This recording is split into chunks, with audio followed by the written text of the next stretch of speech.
Vai começar. O vídeo vai começar. Vídeo do professor vai começar. Tá. Vai começar. Vai começar, vai já. Ó, vídeo do professor. Vai começar. Gente, prestem bem atenção neste texto. Eu vou ler para vocês vão prestar bem atenção. Aí eu vou dizer para vocês do que se trata, o autor, quando foi escrito, tá? Presta bem atenção. Olha só. O planeta Terra vive um período de intensas transformações técnico-científicas, em contrapartida das quais engendram-se fenômenos de desequilíbrios ecológicos que, se não forem remediados, no limite, ameaçam a vida em sua superfície.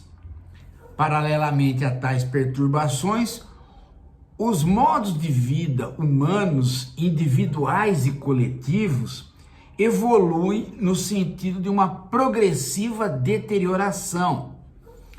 As redes de parentesco tendem a se reduzir ao mínimo. A vida doméstica vem sendo gangrenada pelo consumo da mídia.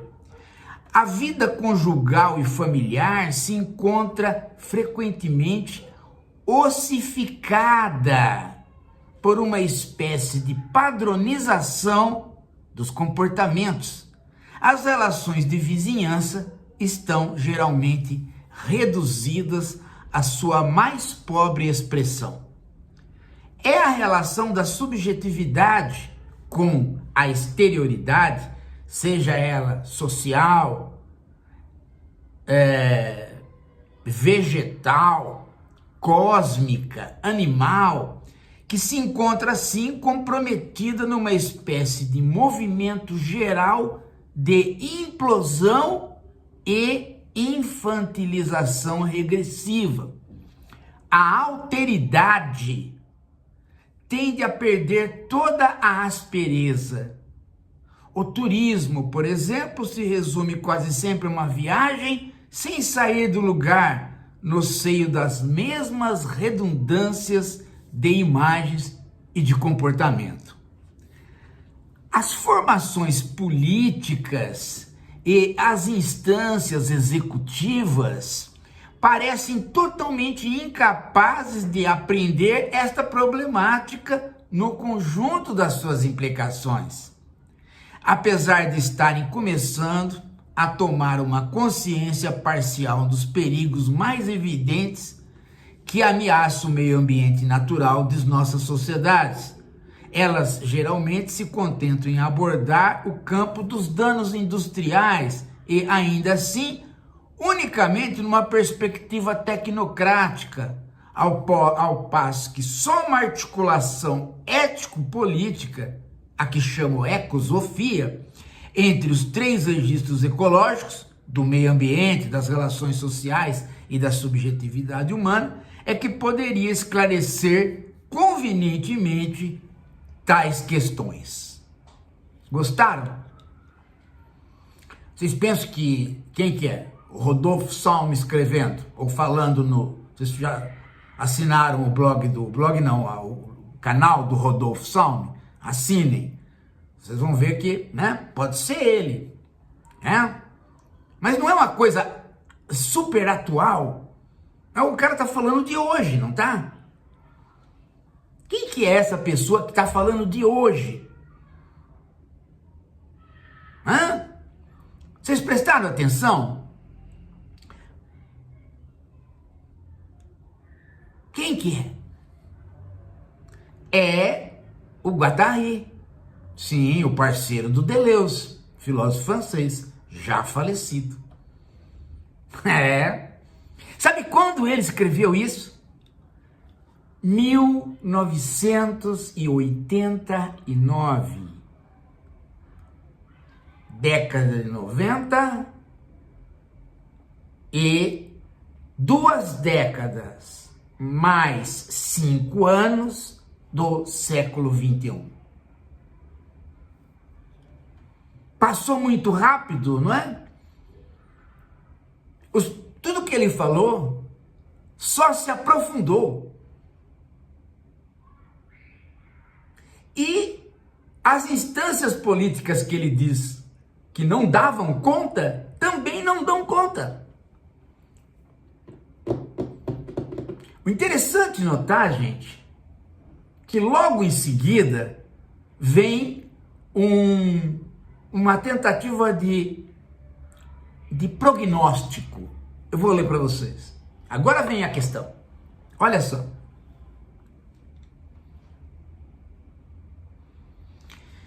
O que está em questão é a maneira de viver daqui em diante sobre este planeta, no contexto da aceleração das mutações técnico-científicas e do considerável crescimento demográfico.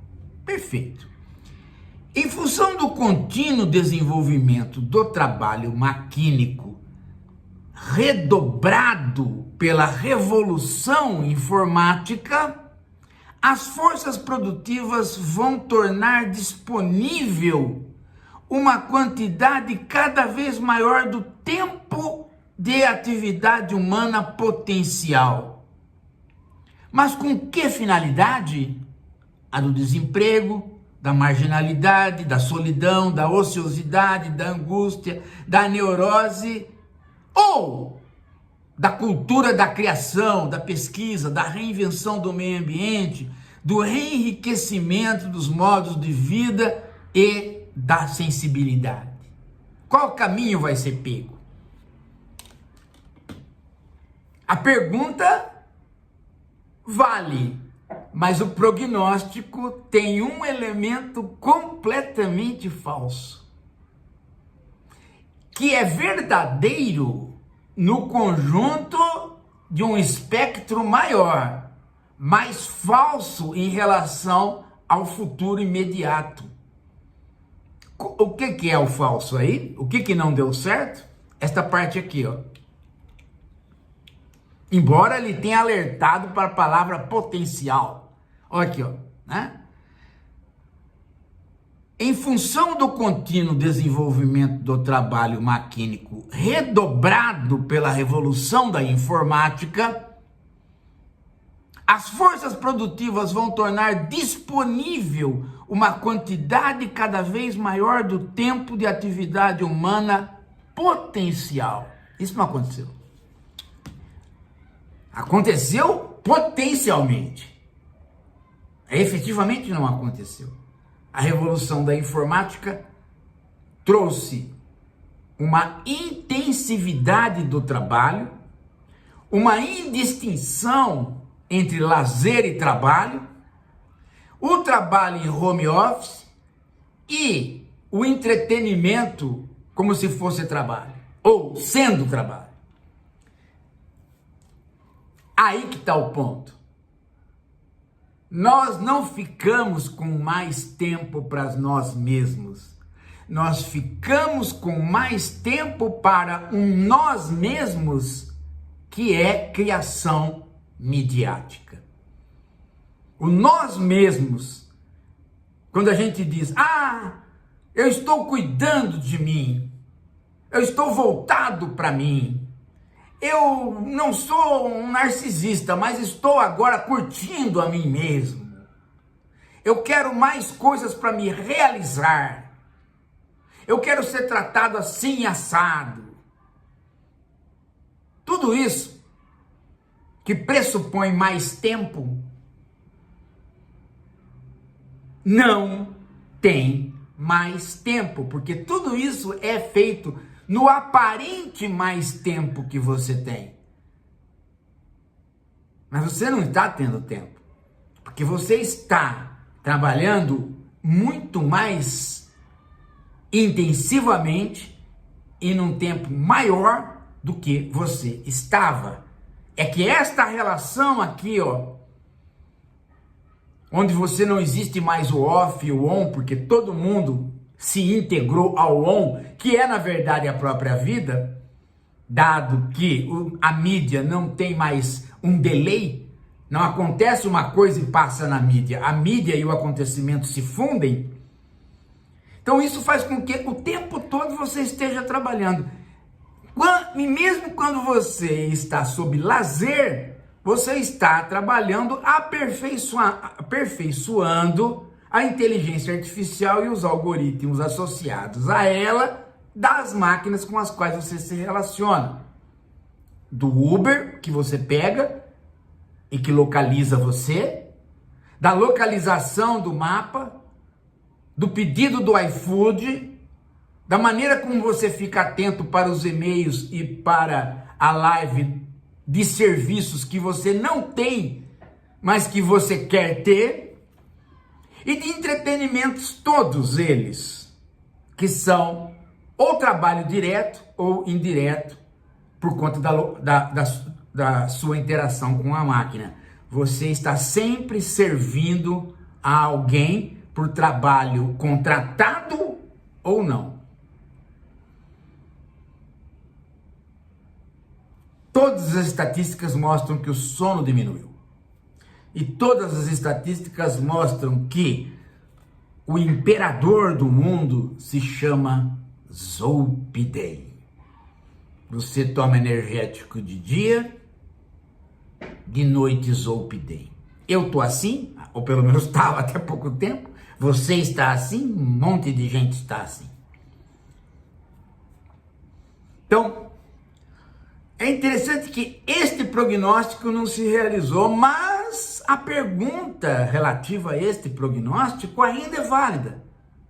Ele está dizendo, se sobrar tempo, ou pelo menos vai sobrar tempo potencialmente, nós vamos nos enredar na solidão, na angústia,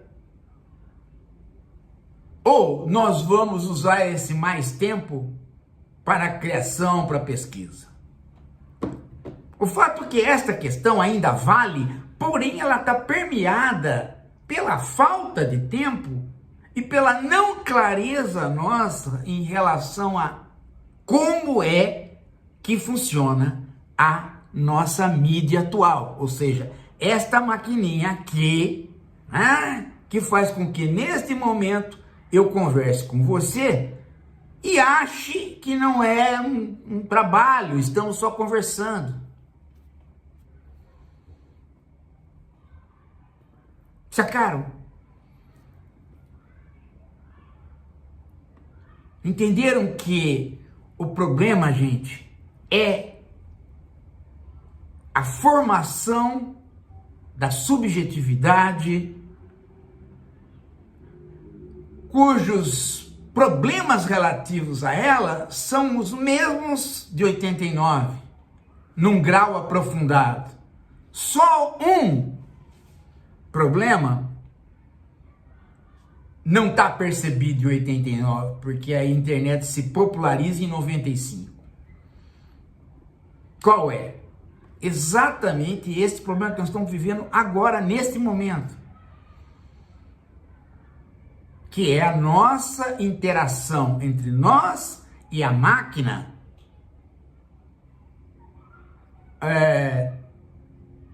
inexoravelmente.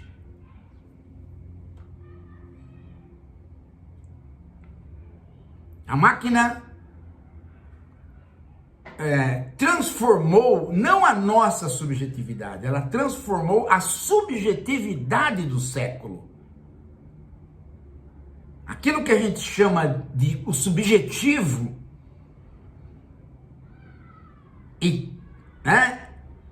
e que tomado individualmente é o eu de cada um, aquilo que a gente chama de o subjetivo, ele ganhou uma dimensão que é produzida por uma transformação que se dá na interface entre o humano que digita e a máquina que transforma este dígito numa linguagem de máquina para ser transmitida para ela própria, para outro humano ou para este conjunto organizacional da vida que está sendo gerenciado por uma inteligência artificial, ou seja, por comandos que se distribuem. Aqui está o problema. Aqui está o problema que faz com que a gente esteja num patamar um pouco diferente do patamar analisado por Deleuze e Guattari no final dos anos 80. Agora, numa coisa,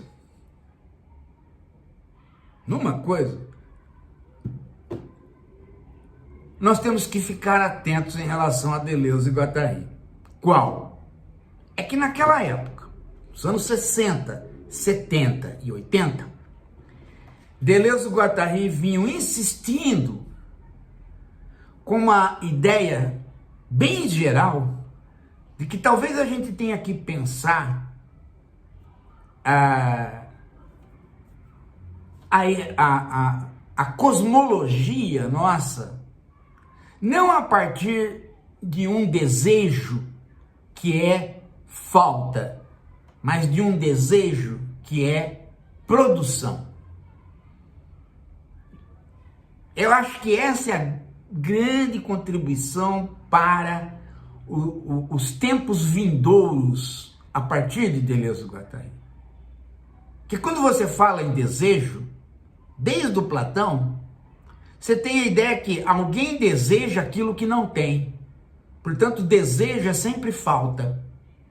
Então, desejos, desde o âmbito sexual ao âmbito intelectual, afetivo, seja lá que for, ou desejos de uma coletividade, ou desejos da terra, das árvores, seja lá qual for a força que você chama de desejo, ela não pode ser tomada como uma força que vai suprir carências. Ela tem que ser tomada como uma força que vai produzindo o novo a cada momento que ela deseja. O desejo ganha uma outra conotação na concepção de Deleuze e Guattari e que serve para nós hoje muito mais do que quando eles elaboraram.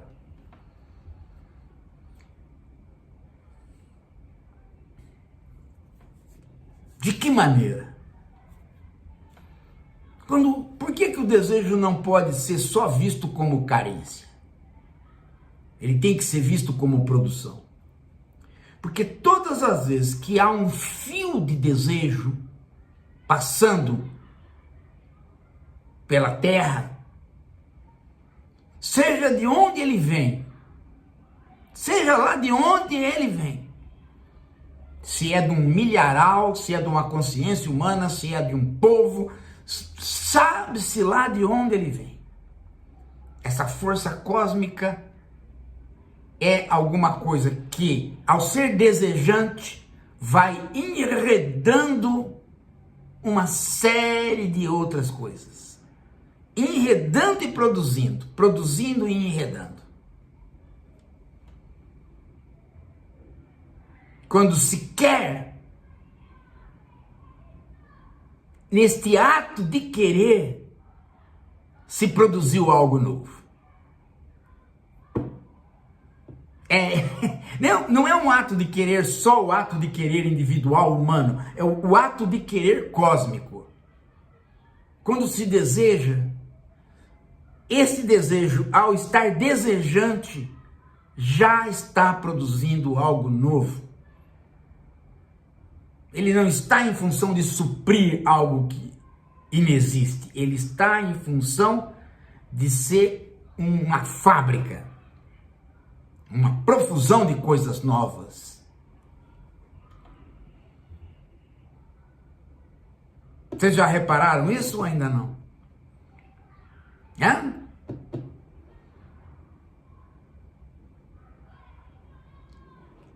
Não repararam? Reparem. Reparem.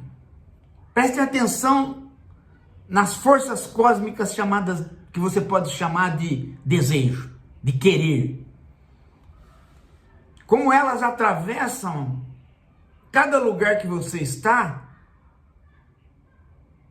E quando elas passam, você não olha para aquilo que ela está dizendo que quer, mas você olha para os efeitos dela ter passado.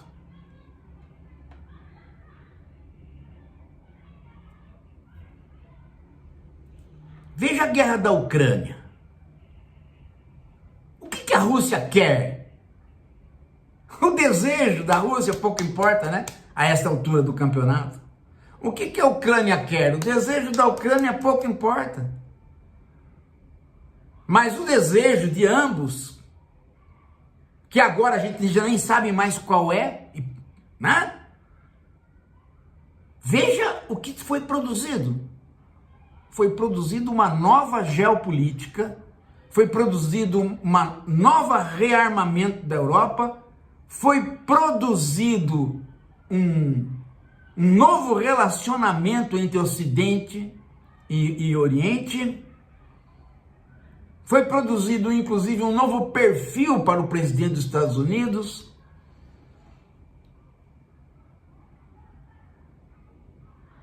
Não é?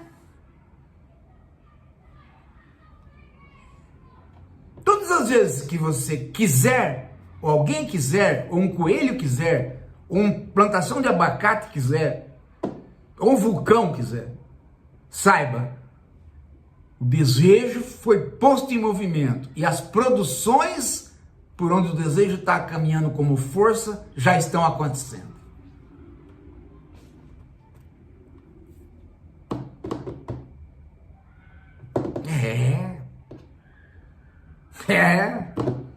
Essa concepção a gente precisa ter.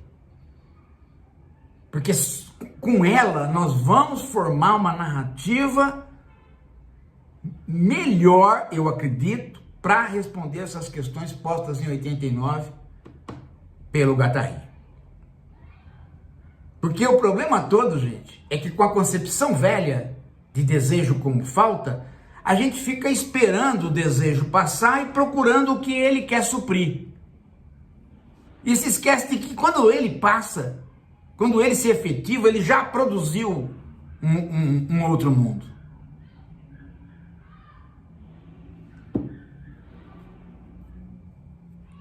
E se esquece de que é nesta produção que nós estamos imersos. O objetivo dele, ele não importa.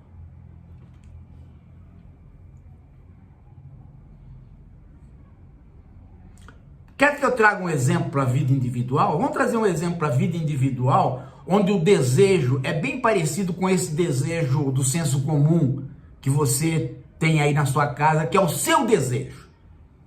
O seu desejo como pessoa. Por exemplo, o seu desejo sexual. Vamos pegar esse exemplo, porque esse exemplo é bem pão, queijo. Dá para você entender. Você está casado. Você é uma moça casada, você é um rapaz casado, ou velho, novo, tanto pouco importa. A hora que você deseja uma pessoa, você pode interpretar na velha ordem, a ordem do Platão e do Sócrates. Bom, se eu estou desejando aquela pessoa, é porque eu estou carente de alguma coisa. Então eu tenho que ver qual é a minha carência, para saber se é aquela pessoa que vai me satisfazer, e aí eu tenho que ver o que vai acontecer com o meu casamento, ou se é o meu casamento que vai me satisfazer, aí eu posso esquecer aquela pessoa. Eu tenho que consultar para onde vai o meu desejo. Se for em qualquer coach, em qualquer desses palestrantes babaca que tem por aí, aliás, era uma coisa que o Guattari devia ter falado também, né? O crescimento do coach e do babaca, né?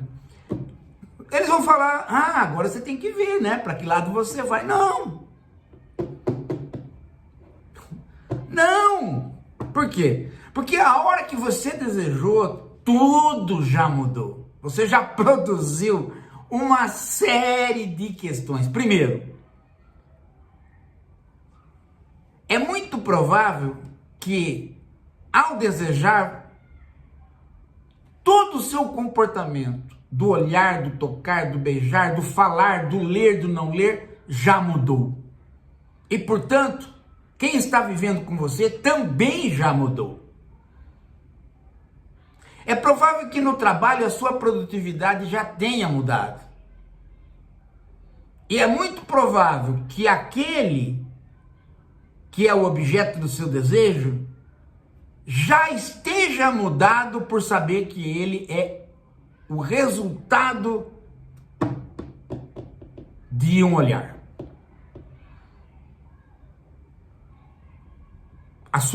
Das suas compras, a maneira como você vai sentar na sala para almoçar, já mudou.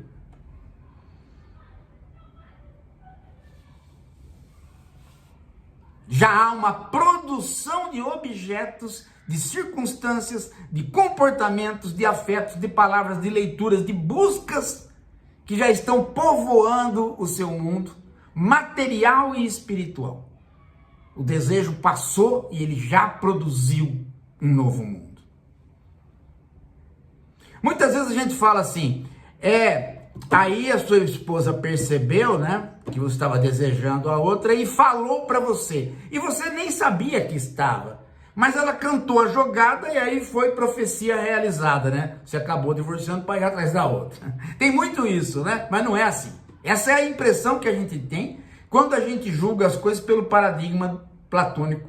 Quando você julga as coisas pelo paradigma do Deleuze, a questão é que quando a esposa alerta, já aconteceu tudo. Você já está no outro mundo e ela também. E esse outro mundo, eu digo que vai de tudo. Vai da maneira de você dirigir, a maneira como você vai para o emprego, a maneira que você entra em casa. E essas maneiras implicam em cuidados materiais. Daquilo que você quer comprar, daquilo que você compra, do dinheiro que você guarda, tudo. Tudo muda.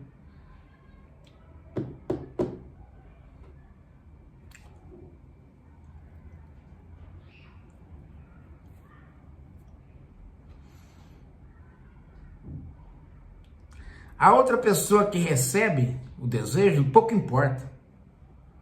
Para você e para ela. Porque, na verdade, se vocês vão ficar juntos ou não, o que importa é que ela já comprou um batom diferente. Um batom diferente foi vendido. Um batom diferente foi produzido para pessoas que estão à mercê do mercado sexual. Então tudo muda. Estou dando esse exemplo, dei o exemplo da guerra, para vocês verem como o desejo para o Deleuze e Guattari não é um sentimento, ele é uma força cósmica. Aliás, como os gregos também entendiam, não é? Porque os gregos não falavam em sentimento, eles falavam em força cósmica a partir do momento que o desejo é uma flechada de Eros, ou uma flechada do Cupido. Portanto, uma entidade cósmica, um deus, um semideus, em algumas poesias um titã. Sacaram?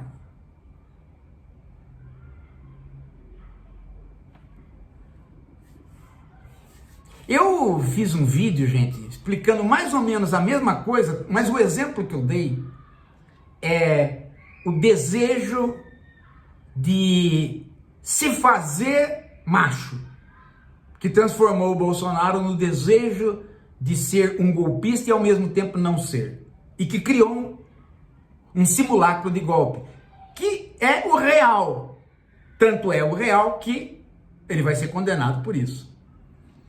Né? Acho que num vídeo, poucos dias, eu falei disso. Vocês podem integrar esses dois vídeos, tá?